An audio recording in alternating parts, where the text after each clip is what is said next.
In the book of Proverbs, chapter 9 and verse 9, Solomon writes, "To give instruction to a wise man, and he will be still wiser.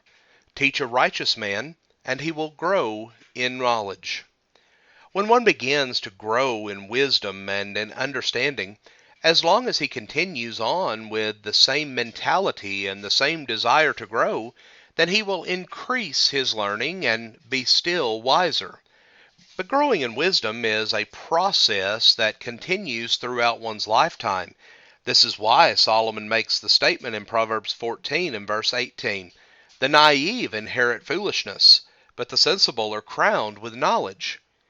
There are two groups of people that we find in the world around us who lack understanding. There are those who desire to gain understanding, as we see in the word sensible, but there are also those who have no interest in understanding, and those are the ones who are described as being naive. Those who remain without knowledge will inherit foolishness and receive the consequences that come with that. But those who are sensible and apply themselves to understanding the will of God will be crowned with knowledge. In Proverbs 14 and verse 33, Solomon says that wisdom rests in the heart of one who has understanding, but in the heart of fools it is made known. Once we have understanding, we are told that we will obtain when we pursue it according to the Lord's will. We will acquire wisdom as well, and once we acquire it, wisdom will rest in our hearts where it will be manifested in our daily lives. In the same way, the fool's lack of wisdom will also be manifested. In the second part of this verse, the King James Version says, "That which is in the midst of fools is made known." However, though, there is a promise that we will learn if we seek to learn. The book of Proverbs also teaches us that there are some who simply will not learn. Let's notice some of the reasons for this. Solomon states that wise men store up knowledge, but with the mouth of the foolish, ruin is at hand, Proverbs 10 and verse 14.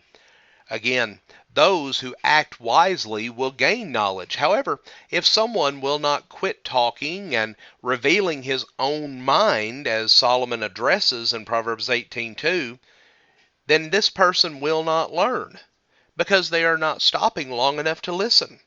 A scoffer seeks wisdom and finds none, but knowledge is easy to one who has understanding. This verse talks about one who seeks wisdom but finds none. And though we have already noticed how the desire to learn is essential, desire alone is not enough. One may claim to desire wisdom and will therefore seek after it, but if he is a scoffer, then he will have no regard for the instruction that would lead him to acquire wisdom. Therefore, though he seeks it in some sense, he is not going to obtain it. Solomon says that the wisdom of the sensible is to understand his way, but the foolishness of fools is deceit, Proverbs 14 and verse 8. Foolishness deceives one into thinking that he is actually wise. Foolishness is presented as wisdom and is regarded as such by many in the world around us. Yet Paul said, "For the wisdom of this world is foolishness before God," 1 Corinthians 3 and verse 19. In this state of illusion in which one believes that what is foolish is actually wise, he will not listen to or learn something that is contrary to the wisdom that he already knows. This is why Solomon says, "Like legs which are useless to the lame, so is a proverb in the mouth of fools. Like a thorn which falls into the hand of a drunkard, so is a proverb in the mouth of fools." The proverb delivered by the wise counselor is able to help the one who has understanding. However, the fool, though he may know the proverb even to the point of being able to repeat it, he will not gain any benefit from it. It is not that he does not know it, it's in his mouth, he's able to speak it.